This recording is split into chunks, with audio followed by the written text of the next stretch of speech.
afternoon, everybody. I'm excited to be joining the last conference of our EIT, the European Institute of Innovation and Technology, Climate-KIC project on circular economy in the Balkans. This is a very important project, and in this particular presentation, I will be referring to the very important need of sustainable finance in order to support the circular economy transformation in the Balkans, but it's also relevant for all countries of the world.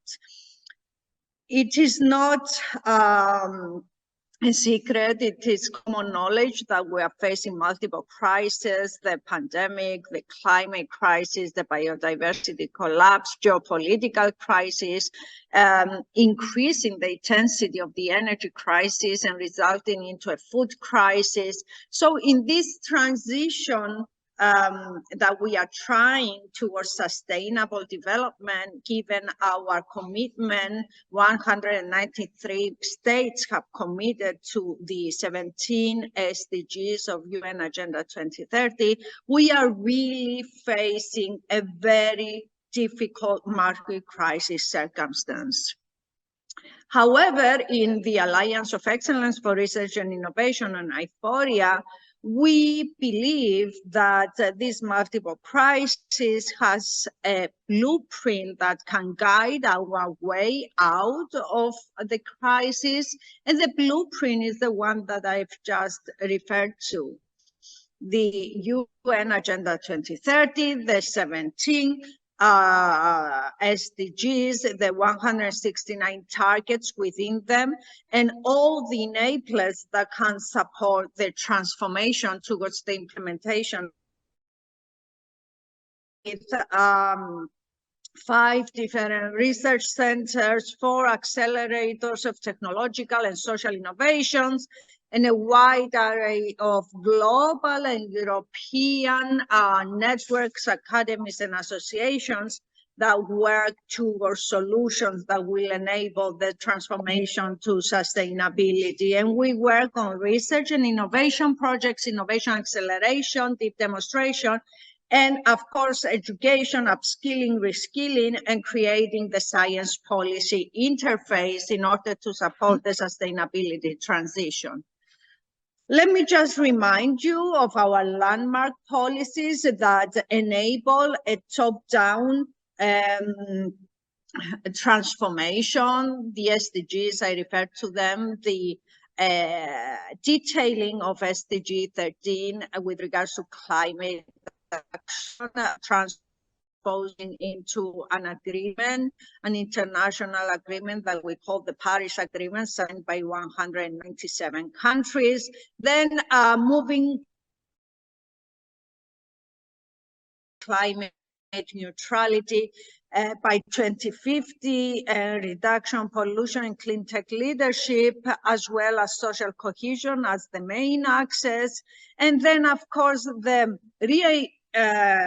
commitment to the European Green Deal, even after the COVID non-linearity through the RFF of 750 billion, focus on green and digital solutions that are gonna be and have been already started to be funded through the RFFs across the continent. And then the EU taxonomy that tries to transform the financial sector and the business sector towards focusing on increased sustainability, the Fit for 55, and of course, major tools like the emissions trading system, the taxes and the subsidies received. And finally, during the geopolitical crisis of the war in Ukraine, the REPowerEU focusing the efforts of Europe away from fossil fuel, away from Russian fossil fuel, but let me state here that the correct direction is away from all fossil fuel and regaining connectivity lost from the production value chains due to COVID, and of course, focusing on accelerating investment and use of renewables. This is our current policy framework, and this is our current transposition of the implementation of SDGs across the globe. The Sustainable Development Solutions Network during 2015 is focusing on measuring country performance with regards to the 17 SDGs, the 169 targets within them, measuring the performance over the years using 242 indicators, and not only we do that on a global scale, but last week we've launched the European report that does this exercise for Europe, and in a much more detailed way that we do it for the globe. And the European report includes the Balkan region. So it's worth looking at this newly published report, which showcases something consistent to what you see here in the world, that we are trying hard to be SDG consistent. We are successful in some parts, in some SDG, but lots it's left to be done. And in order to streamline this much more in terms of implementation, let me bring into the picture the very important crisis of climate change.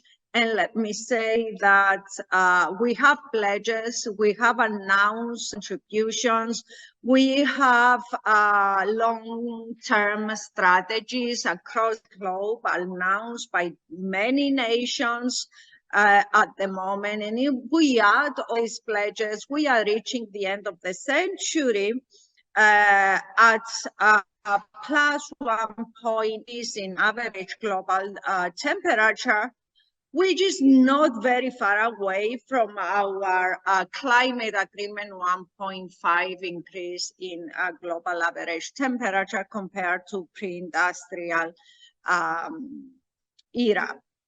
However, these are pledges, these are promises. The crucial issue is to identify the implementation pathways, and this is exactly what has been the focus of Sharm el-Sheikh, the last COP27, is how we implement, the climate targets and the pledges announcements, how we implement the SDGs, how we implement sustainability, how we implement the transformation towards sustainability.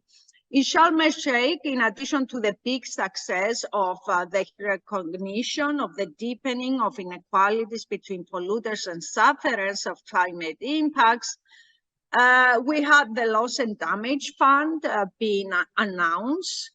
However, we didn't manage to have new commitments on fossil fuel cuts, and the most vivid, I would say, result from the COP, where we had a very intense participation with 14 speeches on my part, and participation in many meetings and delegations. The most vivid, I would say, takeaway was that non-state actors were those that showed a lot of accelerating capacity towards the implementing the climate targets. So we have an adaptation agenda, we have enhancing nature-based solutions, we have sustainable urban resilience, we have millions of dollars pledged, scaling financial mobilization and promoting climate-aligned systems. And I want to focus the rest of my presentation on this. How do we engage in financial sustainability, in a true recognition that without the support of financial sustainability, the implementation of any sustainable transformation is impossible. So how we use the financial system and the business system in order to keep away from greenwashing and really focus on green and digital pathways in order to increase their profits while protecting the environment, the health of people, and of course, social cohesion. So we know that the key sectors for green recovery, and these are the results from the Lancet Commission, the Task Force on Green Recovery, which I led, the Lancet Commission, the recovery from COVID-19. We need to focus on the energy sector and shift away from fossil fuels. We need to focus on the agriculture and food sector and develop sustainable and resilient food systems. We need to focus on housing and urbanization for sustainable urbanization growth. We need to focus on the health sector and build recovery packages in strengthening health systems. And we need to focus on research and development for geoengineering, removing CO2 from the atmosphere, blocking the sun, and so on, because we are already facing a situation where the climate destabilization has reached levels that are reaching the state of being irreversible and out of control. And in order to do that in Europe, we need to make sure that the European Green Deal is aligned with the SDGs first. And in an exercise we did, we see big alignment between SDG 13, 9, 7, 12, and 8. We need to make sure that we understand this alignment in terms of transformations, and the transformations that the SDGs are supporting are the transformation on sustainable food, land, water, and oceans, and the transformation on energization and sustainable industry. And these two transformations are really supported by the European Green Deal. However, the SDGs also put into the picture the transformation that has to do with sustainable cities and communities and the digital revolution for sustainable development. This is supported by the European Green Deal, the industrial policy of Europe that is focusing on the green and digital transition, this twin transition. But let me argue, based on our machine learning, deep learning approach, result that these two transformations are less well supported by the European Green Deal policies, regulations, and laws. And finally, the two transformations that are relevant for the social cohesion, education, gender and inequality, health, well-being, and demography are very weak in terms of European Green Deal policies that support them. And this is also shown in the way we have allocated the recovery and resilience funds. The recovery and resilience funds, at least in the southern part of Europe, where most of the funds have been directed, have been aligned with the SDGs, but unfortunately not the SDGs, where the countries are facing the biggest challenges compared to the measurements and quantification we do at the UN Sustainable Development report produced by SDSN. So we see that most SDGs are covered in terms of the number of stimulus measures and budget allocations. However, these are not always those which countries face the biggest challenges. And I'm referring explicitly to challenges having to do with sustainable food systems, sustainable and resilient ecosystems, and attention to preserving and enhancing nature and natural capital. So keeping that in mind, let's see what the finance sector and the business sector can do in order to mobilize that, and in order to mobilize the transformation that we need. Let me say that the transformation will be an optimal mixture, will translate into an optimal mixture of solutions that have to do with circular economy, moving away from linear economy in businesses, private or public-private partnerships, to circular production processes and consumption processes, together with renewables, together with nature-based solutions, together with big investments in climate adaptation and digitalization. To achieve this transformation, you really need the financial sector and the business sector to be on board. So the big question is, how do you get them on board? One crucial step was EU taxonomy, of course. I've mentioned that. EU taxonomy tries to streamline capital to sustainable investments, which are identified as investments having to do with climate mitigation, adaptation, protection of biodiversity, sustainable use of natural resources, and circular economy. And at the same time, it introduces the Corporate Sustainability Directive that identifies explicitly which companies by when have to submit a sustainability report that has to include very specific information and has to be monitored and assessed and digitally tagged. So how do we achieve top-up implementation of this top-down regulation? Well, first, we have to share the awareness between companies and financial institutions that good financial performance is linked to ESG performance. And it also, good performance leads to lower systemic risk, improved profit margins, and better returns and return on equity ratios. For this reason, we have tried to bring in a revolutionary methodology that does not only serve the companies in terms of an ESG transformation, but in terms of an SDG transformation.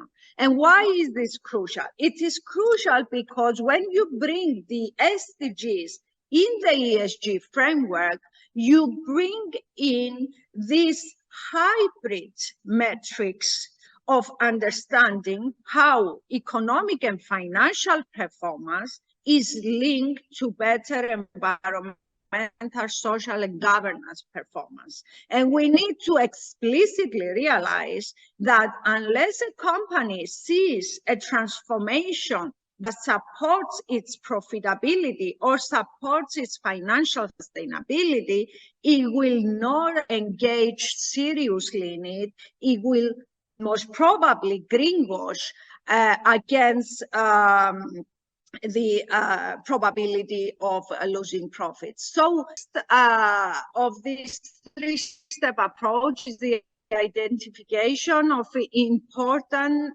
units in the value chain that can be transformed profitably. And then the second step is to develop measures of ESG performance, specify the relevant KPIs, and then link these KPIs to SDGs. And at the end of the day, create a hybrid metrics that financial performance, environmental performance, and social performance. And then step 3, create an assessment and monitoring tool with continuous monitoring of this transformation.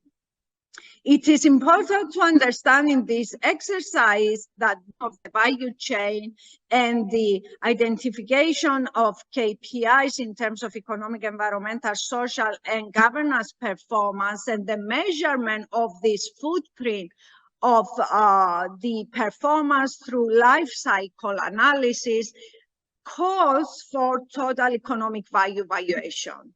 So it is important to understand that when you produce something or consume something, you are using not just produce an accounting capital, but you're using human capital, and most importantly, you are using natural capital.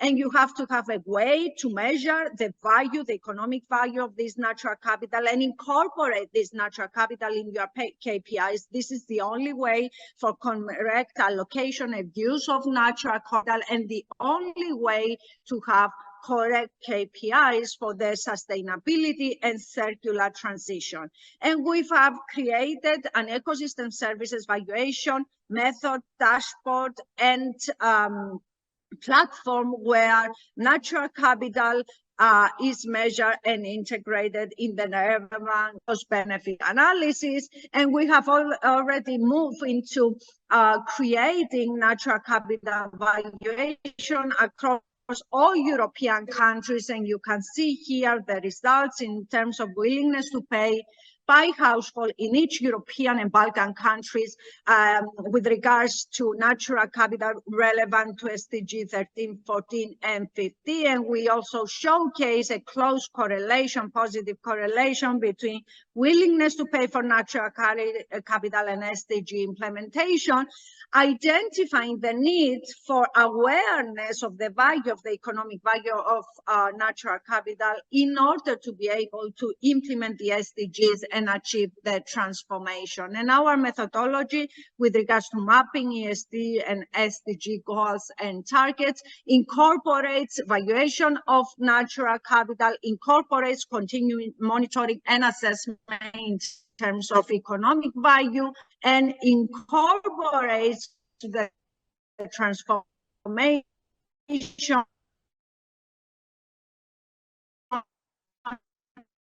includes the ESGs and financial measurement of the divergence between what is achieved and what is the targets until 2030. And I will close by saying that we can do this not just for businesses, but also for portfolios using capital asset pricing model. We can estimate the SDG content in a portfolio, and we can suggest revision for increased SDG contents in order to comply with EU taxonomy and create the flourishing possibilities for asset management companies, for the financial sector, and for the business sector in a way that supports their financial sustainability as well. Thank you very much for your patience.